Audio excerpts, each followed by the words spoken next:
Quisiera empezar hoy la charla con el título, y el título es Todo se sabe. Mírenme acá, todo se sabe. Resulta que esta frase en sí misma es como aterradora, ¿verdad? Y aunque usted no haya hecho nada, si alguien se acerca y lo mira a los ojos y le dice, todo se sabe, aunque usted ahí mismo va a ser incómodo y usted va a empezar, ¿qué hice?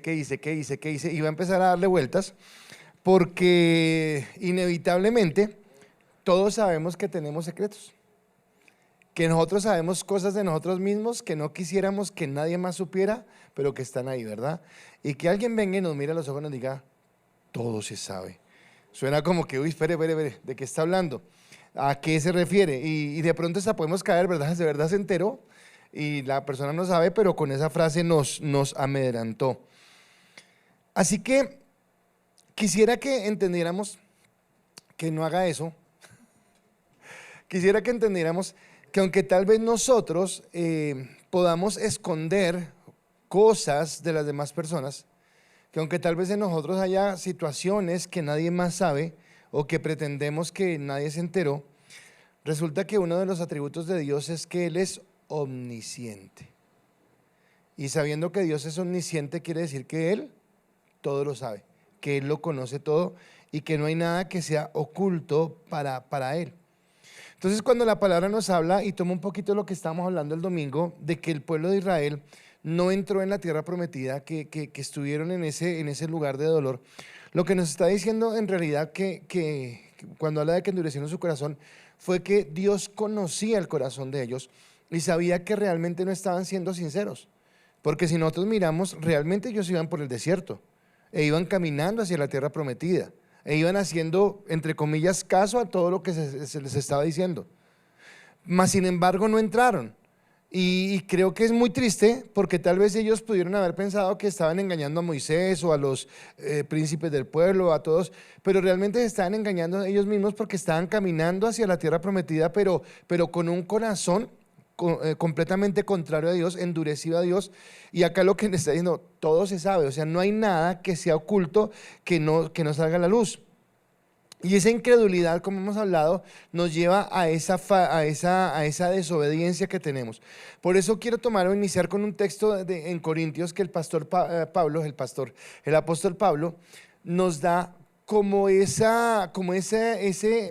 ¿cómo digo yo? Sacudida, como esa llamada de atención, como esa exhortación con respecto a entender cómo debemos guardar nuestro corazón. Y en primera carta a los Corintios, capítulo 10, versículos 5 al 13, dice la palabra: pero de los más de ellos no se agradó Dios, por lo cual quedaron postrados en el desierto. Mas estas cosas sucedieron como ejemplo para nosotros, para que no codiciemos cosas malas como ellos codiciaron. Ni seáis idólatras como algunos de ellos, según está escrito, se sentó el pueblo a comer y a beber y se levantó a jugar. Ni forniquemos como algunos de ellos fornicaron y cayeron en un día 23,000. Ni tentemos al Señor como también algunos de ellos le tentaron y perecieron por las serpientes. Ni murmuréis como algunos de ellos murmuraron y perecieron por el destructor. Y esas cosas les acontecieron como ejemplo y están escritas para amonestarnos a nosotros, a quienes ha alcanzado los fines de los siglos. Así que el que piensa estar firme, mire que no caiga. No os ha sobrevenido ninguna tentación que no sea humana, pero fiel es Dios, que no os dejará ser tentados más de lo que podéis resistir, sino que dará también juntamente con la tentación la salida para que podáis soportarla. Entonces, básicamente, cuando hablamos del reposo, del que venimos hablando desde el domingo, estamos entendiendo que el reposo, más que un lugar físico en este instante, es la misma presencia de Dios. Cristo es el reino de Dios en nuestros corazones. Obviamente tenemos la esperanza, anhelamos, aguardamos esa segunda venida de Cristo, donde iremos a ese lugar. Pero en este momento nuestro reposo es el Señor. En este momento Él quiere que nosotros estemos con Él. Mas sin embargo no podemos olvidar que seguimos en un mundo que nos acecha todo el tiempo. En un mundo que nos coloca diferentes tentaciones, diferentes problemas, diferentes cosas, vacíos que llenar. Y que somos propensos, permanentemente estamos siendo propensos a dejar de confiar en Dios y hacer las cosas a nuestra forma. A dejar de escuchar la voz y decir, no, Dios como que esto no lo entiende y mejor voy a hacerlo a mi manera. Y acá lo que está diciendo es, venga, pilas el ejemplo que tuvo Israel. Porque, y repito esto, o sea, muy triste haber caminado todo ese tiempo en el desierto para al final terminar en el desierto, para no llegar a la tierra prometida. Y dice que no lo hicieron porque fueron idólatras, porque fueron fornicarios, porque fueron murmuradores, porque llevaron altivez a su corazón, y en todo lo que hacían se marcharon de la fe y de lo que Dios quería. Así que mi primer pensamiento es que la fe marca la diferencia entre obediencia y desobediencia. La diferencia entre obedecer y desobedecer está en la fe. Deuteronomio capítulo 28, si usted lo ha leído alguna vez, nos habla los primeros 15 versículos, las bendiciones de la obediencia. Y vendrán sobre ti estas bendiciones y obedecieres. Y después, como el versículo 16 dice, y vendrán estas maldiciones si no obedecieres.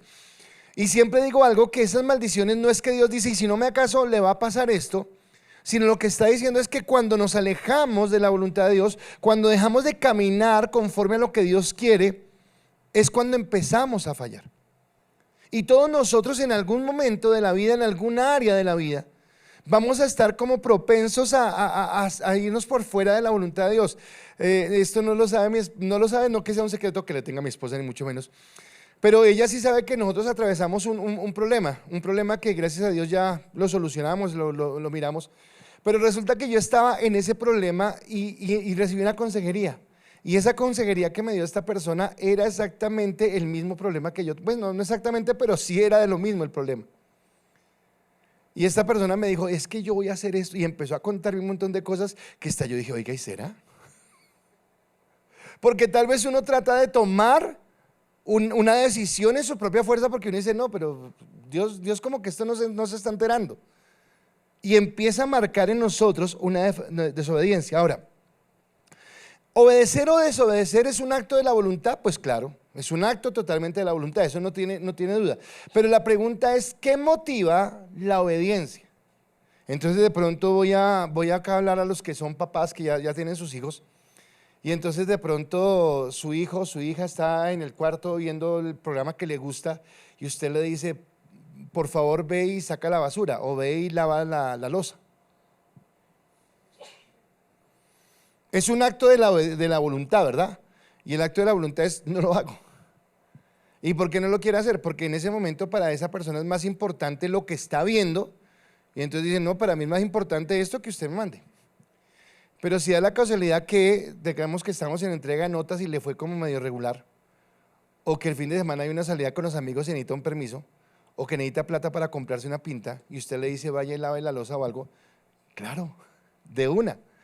¿Por qué? Porque la motivación hizo que existiera la obediencia. Entonces sí, claro, obedecemos por nuestra voluntad, pero está dirigida o llevada directamente por una motivación que tengamos, y en ese contexto es donde yo veo cómo actúa la fe. Ahora déjeme colocarle eso que le acabo de decir en términos bíblicos. El pueblo de Israel está en el desierto y el Señor le dice a Moisés que escoja a 12 hombres, no cualquier tipo de hombres, los príncipes, uno de cada tribu, y que vayan y miren la tierra prometida, que vayan y hagan una inspección de qué es lo que van a tomar. Él efectivamente toma a estos 12 hombres, los encomienda a la misión y los envía. Y los 12 hombres van, los 12 hombres miran exactamente lo mismo. Entonces, en cuanto a las dificultades, miran exactamente lo mismo, que son grandes murallas, que la gente que vive ahí es muy grande, que tienen, qué sé yo, una estatura muy alta, que tienen buen armamento, que tienen todo lo que usted quiera, que hace imposible que Israel de pronto pueda pensar siquiera que los va a derrotar. Pero además de eso también ven que es una tierra que realmente, como Dios dice, es una tierra que fluye leche y miel, que es deseable, traen muestras de los frutos y de todo lo que está sucediendo, ¿de acuerdo? Ahora, aunque todos los 12 vieron exactamente lo mismo, la palabra nos dice que solamente 2 obedecieron a Dios, que solamente 2 le creyeron a Dios. Y la pregunta es, ¿por qué solo 2 y por qué no los 12? ¿Qué pasó en el corazón de los 10 y qué pasó en el corazón de los 2? ¿Por qué la multitud, por qué la mayoría se fue hacia el lado negativo e hizo que su corazón se llenara de duda? ¿Y por qué solo 2 aceptaron? Números capítulo 14, versículo 24, hablando de Caleb, dice: pero a mi siervo Caleb, por cuanto hubo en él otro espíritu y decidió ir en pos de mí, yo le meteré en la tierra donde entró y su descendencia la tendrá por posesión. Dice que vea que la consecuencia de la obediencia de Caleb es que Dios lo va a introducir en la tierra prometida. Pero dice que porque hubo en él otro espíritu. Pero cuando habla que hubo otro espíritu, dice que el otro espíritu fue que decidió ir en pos de Dios. Ahora quiero preguntarle si nosotros en cada acción de nuestra vida, en cada decisión de nuestra vida, decidimos siempre por Dios, o muchas veces decidimos en nuestro propio criterio, o en nuestro propio deseo, o en lo que nosotros pensamos que es lo mejor para nosotros en un momento determinado. Porque ahí es cuando empezamos a flaquear en nuestra fe y cuando nos vamos por el lado que no es o que Dios no quiere. Entonces estos hombres que hicieron la voluntad de Dios, que creyeron al Señor, hicieron la voluntad de Dios. Pero ¿qué los motivó a hacer la voluntad de Dios? Y lo que los motivó a hacer la voluntad de Dios fue su fe en las promesas. Ellos dijeron: ok, Dios, si tú prometiste, nosotros creemos. Y entonces voy a actuar de acuerdo a lo que tú has prometido. Entonces Josué y Caleb, que son los hombres de los que hablamos, recuerde que empezando por Moisés, todos los mayores de 20 años que salieron de la tierra de Egipto, ninguno entró a la tierra prometida. Todos murieron en el desierto. Y Pablo nos acaba de decir que sigamos el ejemplo, que miremos el ejemplo de ellos y que entendamos por qué ellos no pudieron entrar. Y fue por causa de la desobediencia. Ahora, el autor de Hebreos, que es en la carta que estamos, nos dice en el versículo 11, y este versículo que voy a leer fue con el que terminé el domingo, dice: procuremos pues entrar en aquel reposo para que ninguno caiga en semejante ejemplo de desobediencia. O sea, lo que está diciendo es: por favor, guárdesen para no entrar en desobediencia. Les he dicho que Hebreos está implícito mucho que tiene que ver con la fe, pero resulta que la fe de la que nos está hablando Hebreos es una fe muy diferente a la que nos han enseñado. Porque la fe que nos han enseñado es hacer una fe como de, qué sé yo, de magia, donde todo lo que yo quiera, todo lo que yo desee se va a cumplir. Y resulta que el contexto de Hebreos de la fe es que obedezcamos a Dios, dejándole a Él los resultados y creyendo que Él, como buen padre, nos va a dar lo que necesitemos en el momento que lo necesitemos, de la manera como a Él le parezca, y que yo no puedo saltarme la autoridad de lo que Él está haciendo en ese contexto. Entonces, ¿quiénes desobedecieron? Desobedecieron aquellos que no creyeron, y por no creer entraron en rebeldía. Entonces, cuando vuelven los espías a dar el mensaje, los 10 espías que vieron la tierra también entraron con desánimo y le dijeron al pueblo: esto es una tontería. Llevamos tanto tiempo vagando en este desierto, llevamos tanto tiempo acá, y a ese lugar al que nos están diciendo que nos van a llevar es imposible que entremos. Son gigantes los que están allá, sus murallas son muy fuertes, tienen un armamento gigantesco. Sí, claro, la tierra es deseable, nos gustaría estar allá, pero eso no es posible. Lo que Dios dijo, en otras palabras, lo que están diciendo es: lo que Dios dijo es mentira. Ahora, ¿cuántas veces nosotros en nuestra vida cristiana entramos en esa incredulidad? ¿Cuántas veces decimos: pero cuánto llevo yo acá esperando y esto y una cosa, y todos los días lo mismo, y he tenido un sueño y he tenido un anhelo y he tenido una esperanza, pero no se da, y ¿a qué espero? Y eso es lo que el enemigo empieza a susurrarnos al oído para evitarnos entrar, o para desviarnos mejor del camino. Y vuelvo a repetir, para mí es muy triste saber que estos hombres, que un pueblo entero, se calcula que más o menos fueron 2 millones o 1 millón y pico de personas que salió de Egipto. Muy triste salir con un grupo tan grande y que todos hubieran quedado muertos en el desierto, que no hubieran logrado entrar en ese lugar. Así que nuestra relación con Dios no es algo tan simple solamente de conocerlo, porque estos hombres que estaban en el desierto decían creer en Dios, hablaban que creían en Dios, habían visto los milagros que Dios había hecho. Ayer estábamos en clase Y yo les decía que en el ministerio de Jesús hubo tres cosas que fueron importantes: las sanidades, la predicación y la enseñanza. Pero que lo más importante era la enseñanza. Porque un milagro, claro, un milagro nos asombra, un milagro nos puede hacer llorar, un milagro nos puede derrumbar de emoción, pero un milagro no transforma la vida. Lo que realmente transforma nuestra vida, lo que realmente hace que cambiemos de pensamiento, de actitudes, que nuestro carácter sea más como el carácter de Cristo, definitivamente es la palabra de Dios. El conocerla, el escudriñarla, el ir en ella. Pero esa palabra de Dios tiene que venir como producto del nuevo nacimiento en una revelación de Dios. Así que conocer a Dios no es simplemente intelectual.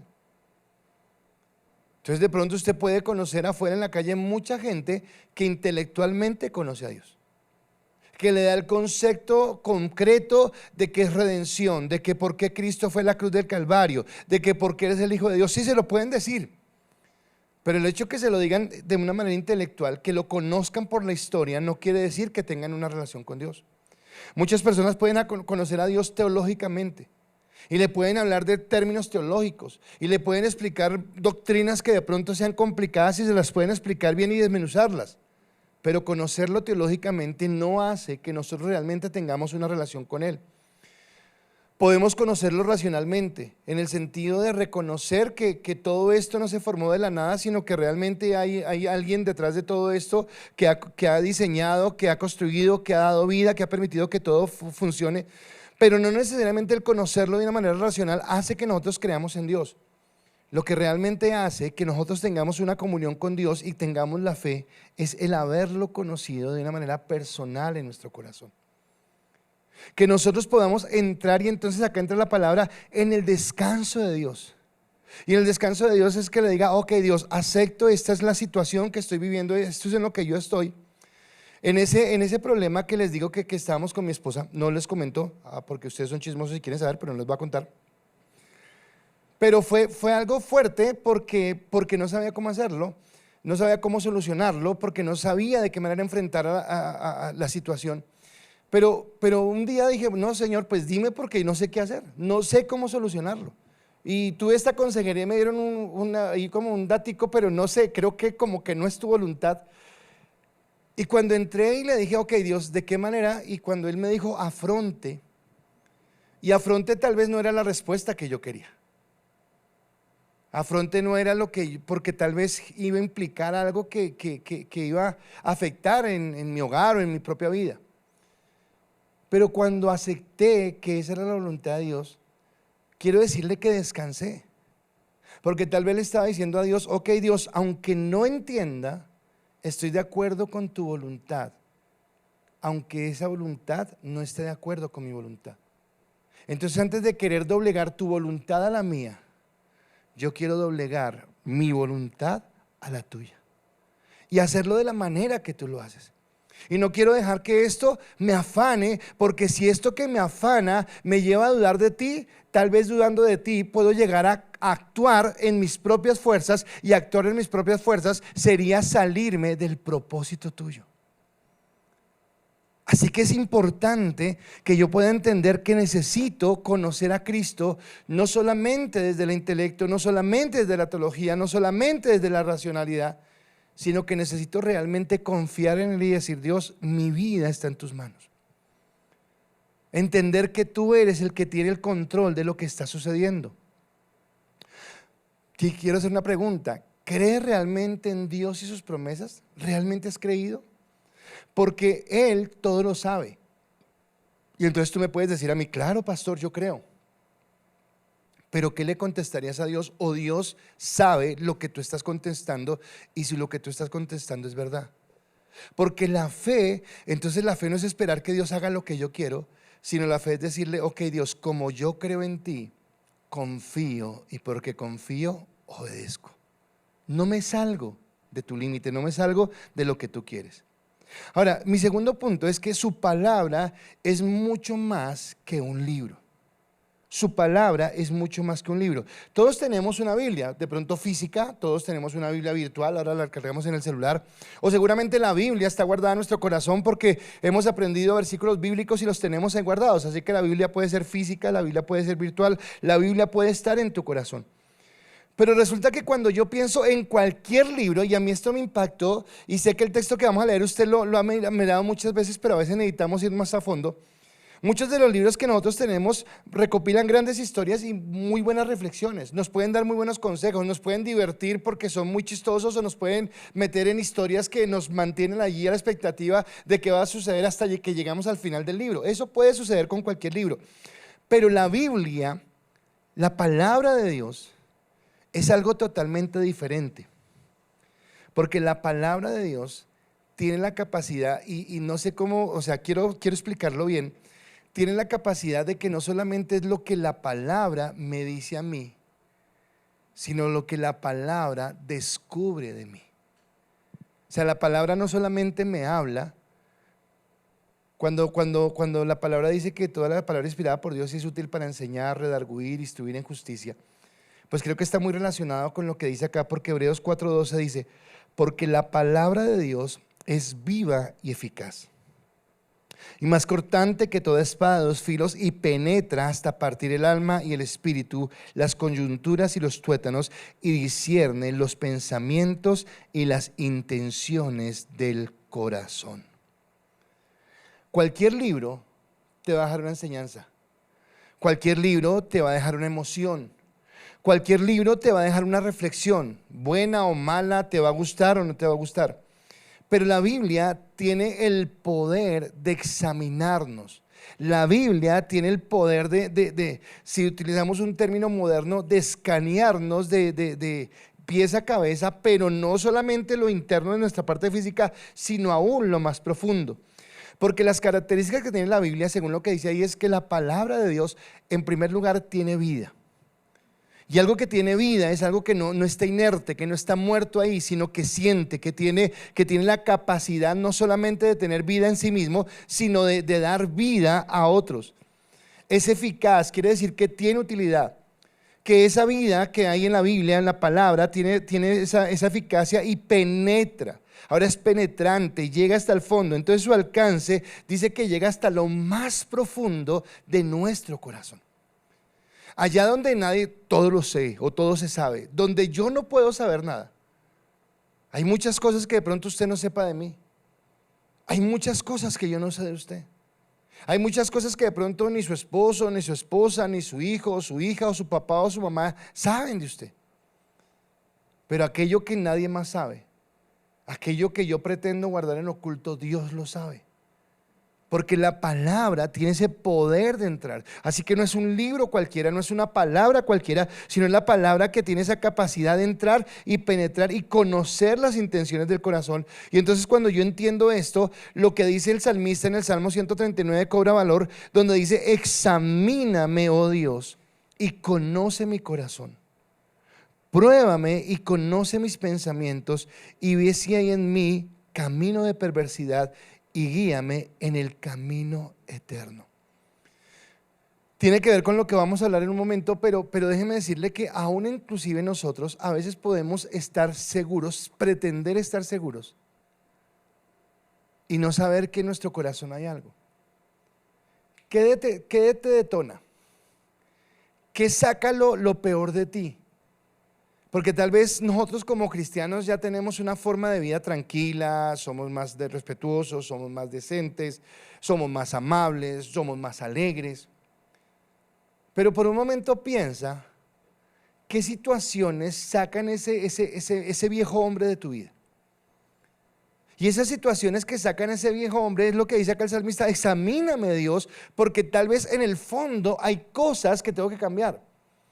Generalmente cuando nosotros nos convertimos al Señor, déjenme colocar algo muy general, digamos yo era un tomatrago, no, ya no tomo trago, Dios me cambió. De pronto era un mentiroso, no, ya no digo mentiras. De pronto, qué sé yo, era un estafador, ya dejé la estafa. Y miramos o colocamos nuestra atención en esos pecados que son como grandes y como que todo el mundo veía y que somos cambiados. Gloria a Dios porque nos cambió.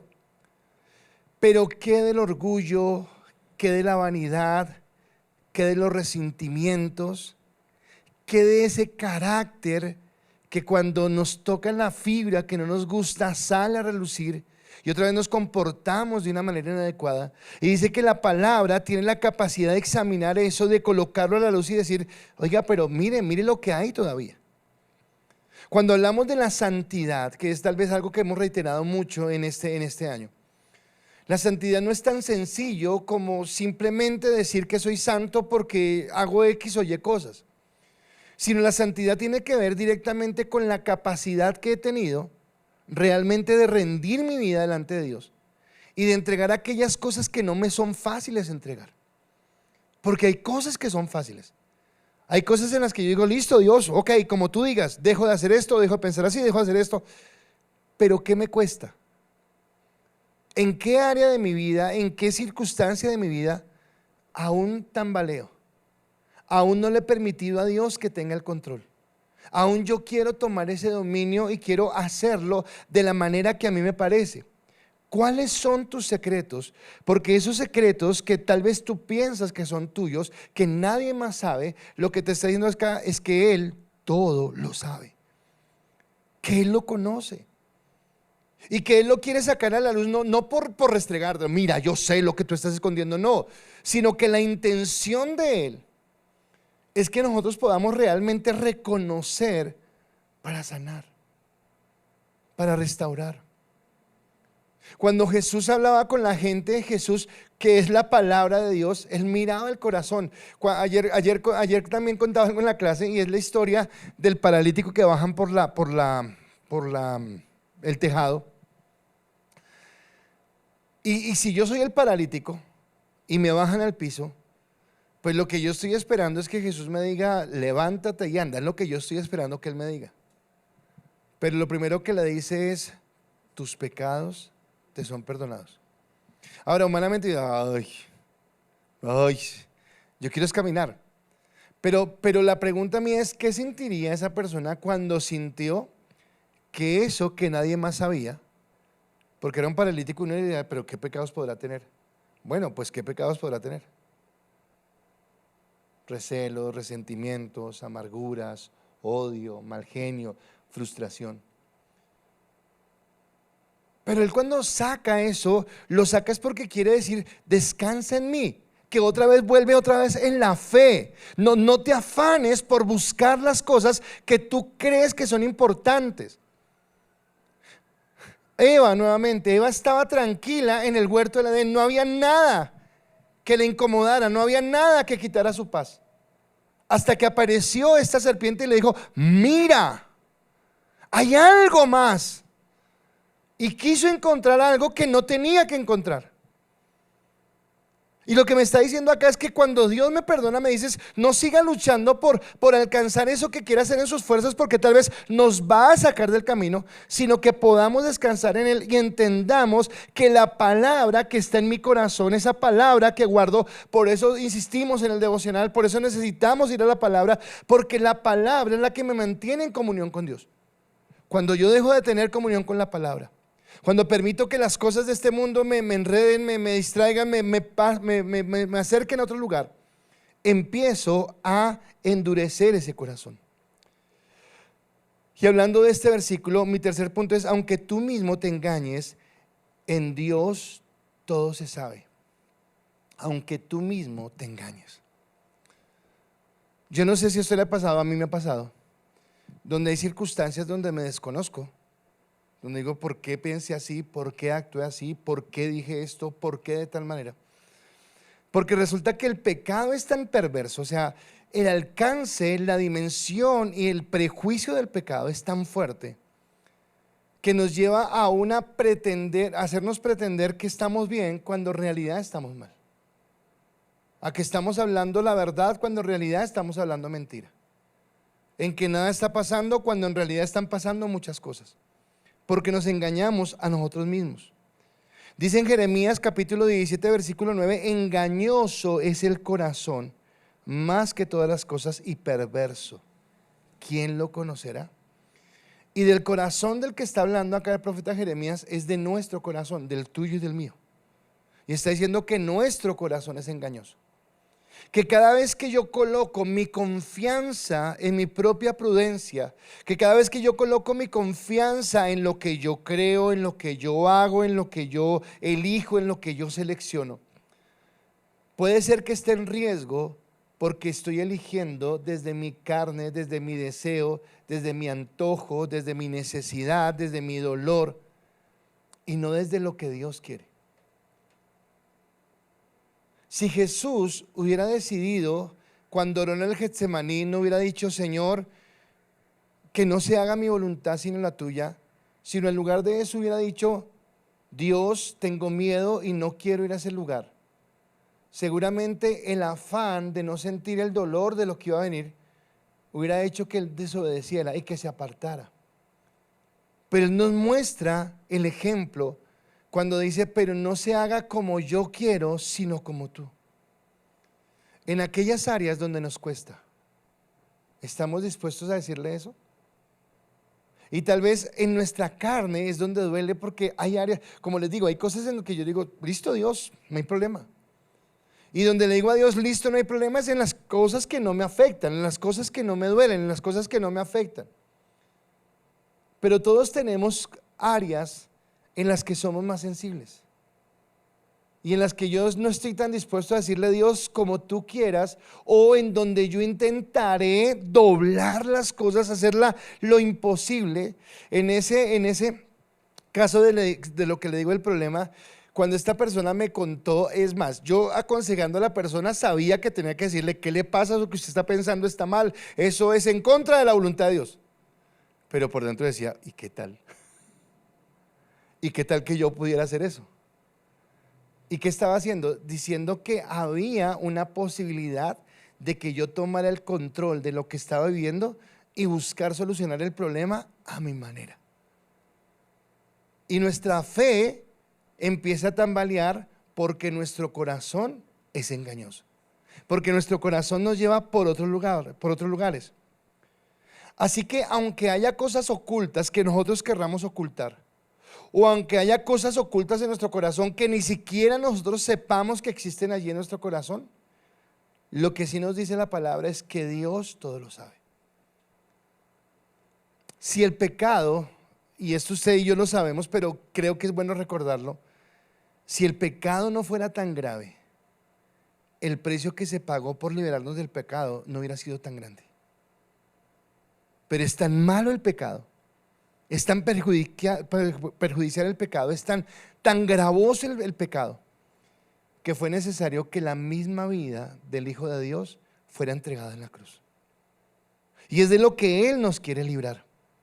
Entonces en Hebreos 4:13, volviendo al versículo 12 que nos había dicho que la palabra es como espada que penetra y que discierne y que las intenciones, el versículo 13 dice: y no hay cosa creada que no sea manifiesta en su presencia, antes bien todas las cosas están desnudas y abiertas a los ojos de aquel a quien tenemos que dar cuentas.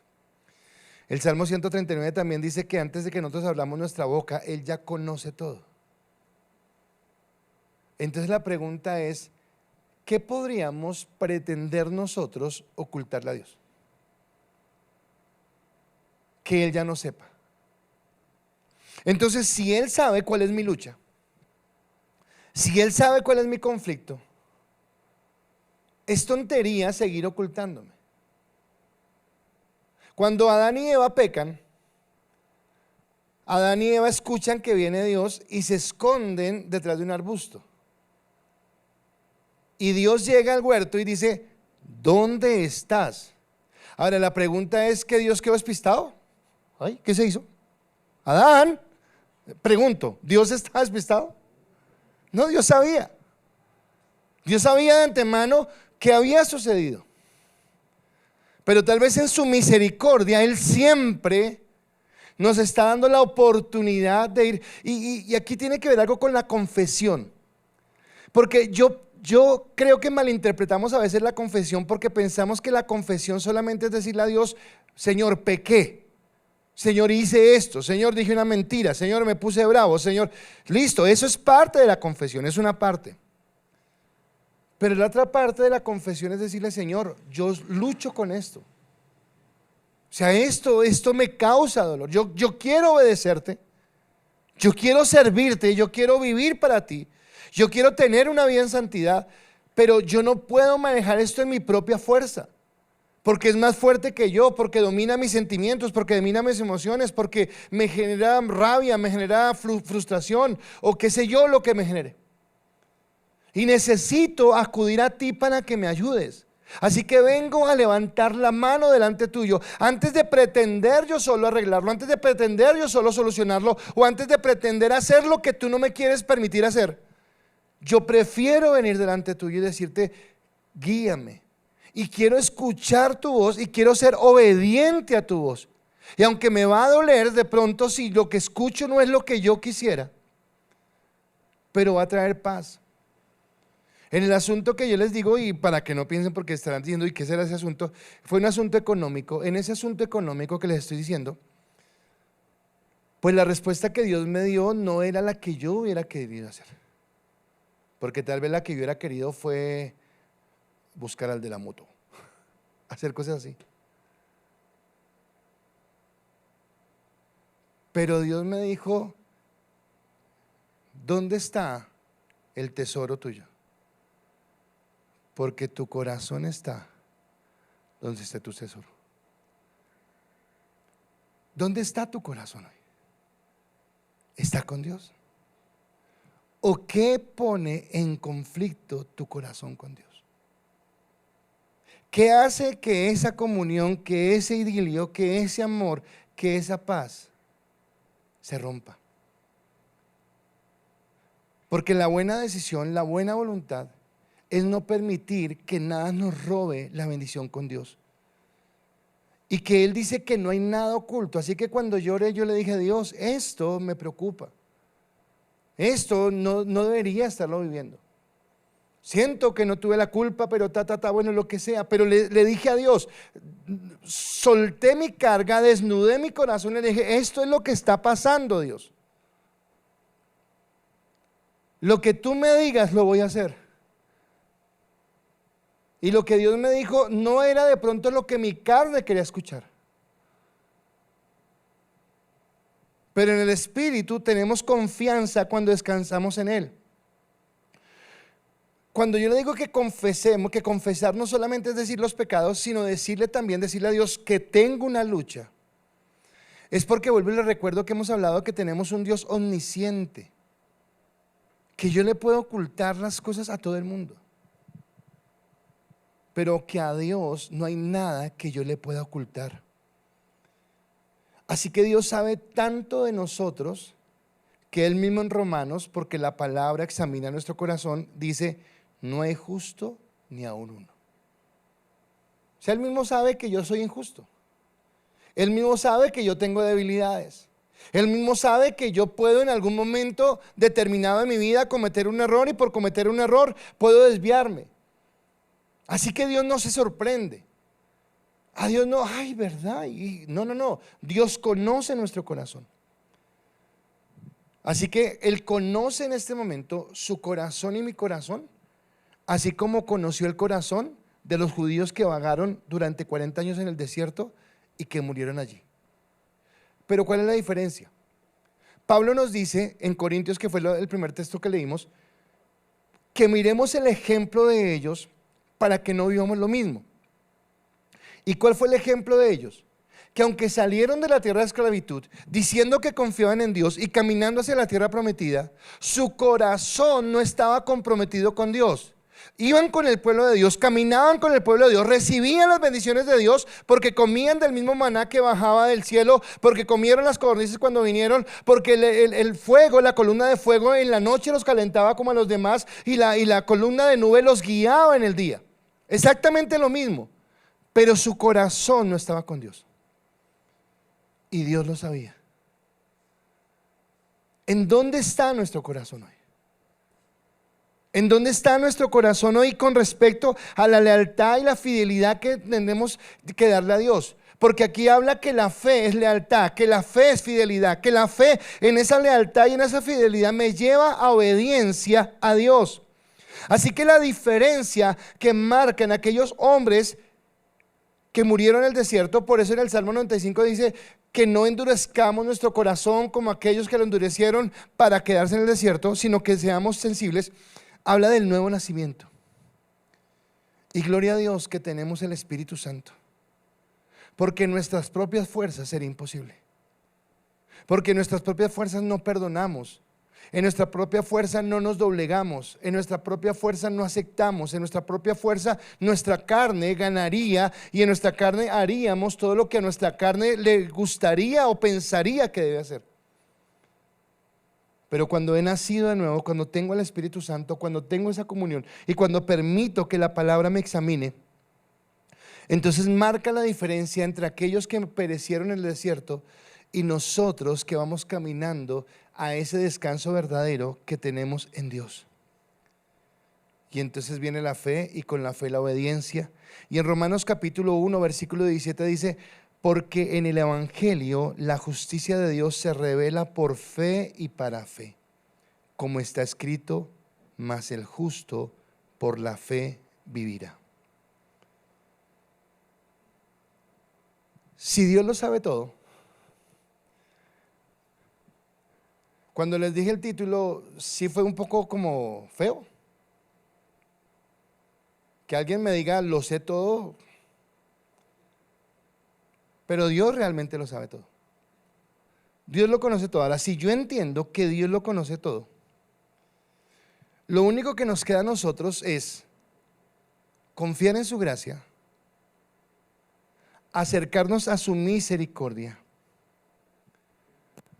Y si la palabra dice que más el justo por la fe vivirá, es convertirnos en hombres y mujeres que vivamos por la fe. Pero ¿qué significa vivir por la fe? Y lo que significa vivir por la fe es decir: ok, Dios, voy a hacer las cosas como tú me digas. No sé, yo sí tengo muchos ejemplos, no sé si usted los tenga. No voy a hablar de decisiones cotidianas, sino digo, ¿cuántas decisiones usted se acuerda que tomó usted en su propia voluntad? Que usted sabía, eso Dios acá no va a hacer nada, yo lo hago. Y piense en esas decisiones que usted ha tomado en sus propias fuerzas y ahora piense en el resultado.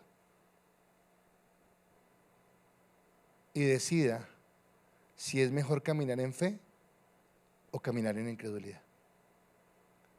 Que aunque pareciera, a Eva le pareció que se estaba perdiendo de algo extraordinario si no comía del fruto, al final el dolor fue peor que lo que pensó que iba a ganar. Y eso sucede cada vez que nosotros vamos por fuera de la voluntad de Dios.